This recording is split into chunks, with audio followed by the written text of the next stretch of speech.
Hi, this is Keith with How to Build Your Own Home, and I want to give you kind of a tip on the cabinetry.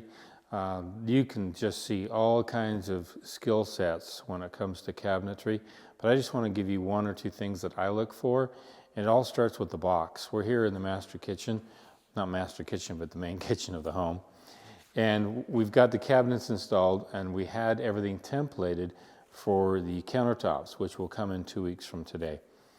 And I wanted to show you a couple of things that I look for. I've seen a lot of cabinets over my day, and I've seen some really badly put together cabinets, and I've seen some really good cabinets. And it has to do with your box. Here we've got some boxes for our cabinets that are going to come in here into the kitchen. Now you'll notice there's a lot of grooves right in here. That's because this cabinet is glued and screwed. It is put together and it's not going to come apart. I've seen cabinet makers where they just put together the boxes with maybe a little bit of glue and a finish nail on the outside. That's not very strong. It's not going to hold up to a lot of use over the years. One of my main concerns is I've got solid wood right here. This is actually solid oak and this is solid oak. Now why would I go to such extensive details like that? Because I'm going to be putting some huge precast concrete form right over this, and this is where my hood's going to go.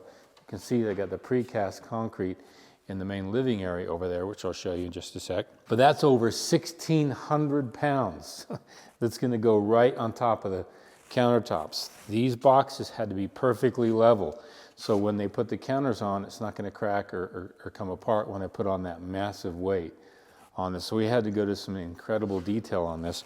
Down below in the box, you can't see it, we beefed them up quite intensely so we can accommodate for that weight.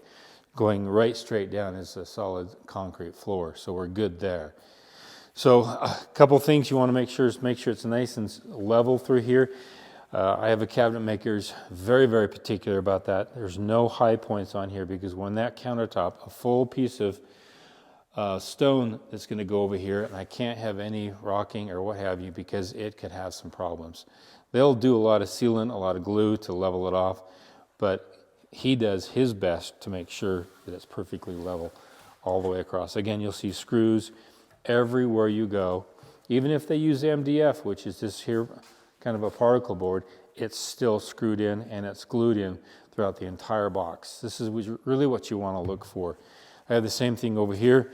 He did take a piece of oak, put it in the middle here because we're putting on a lot of weight onto this cabinet here with a lot of stone. It's going to be an extra thick stone. As a side note, I put in some lights in here. We're going to see how this comes out. It's kind of an investigation test for me. We're going to put some lights in here and a little switch on the side so we can light up that stone. When I finish up with this home, I'll hopefully show that to you and see how that came about. It's kind of a test to see how it goes. But anyway, just look for a lot of screwing, a lot of locking in to see how well they tighten that up. You can see the same thing over here.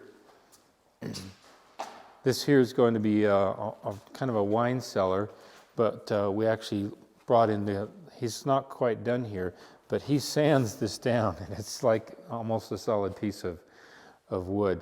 And you can see where the butt joint was taking place.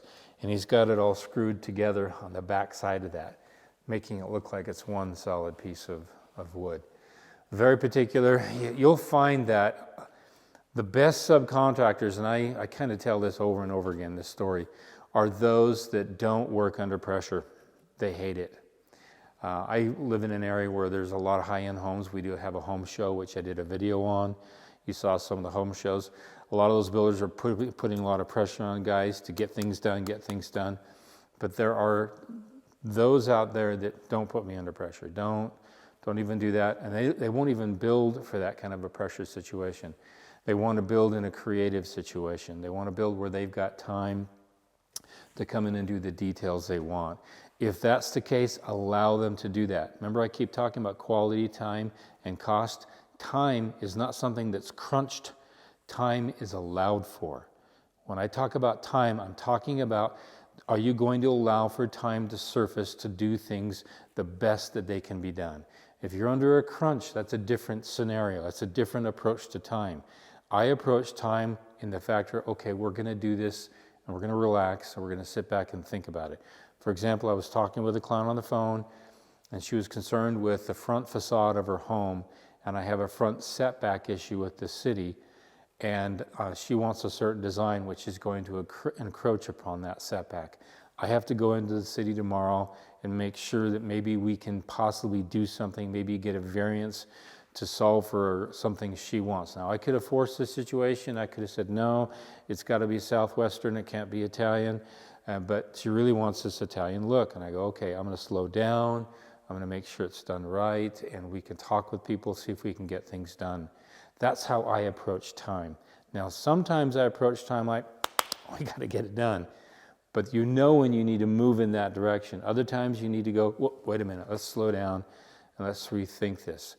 That's why time is so important. Quality, time, they're like brothers and sisters of each other. And then the cost is something you have to factor.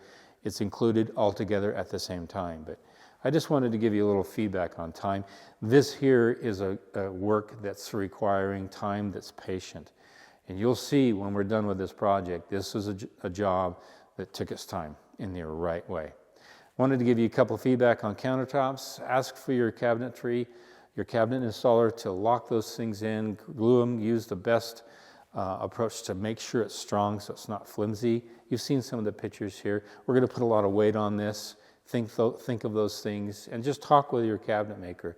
How does he build his boxes? Every cabinet maker puts a nice face on a box, but how do they build their boxes? That's really what you want to ask for. This is Keith Kelch with How to Build Your Own Home.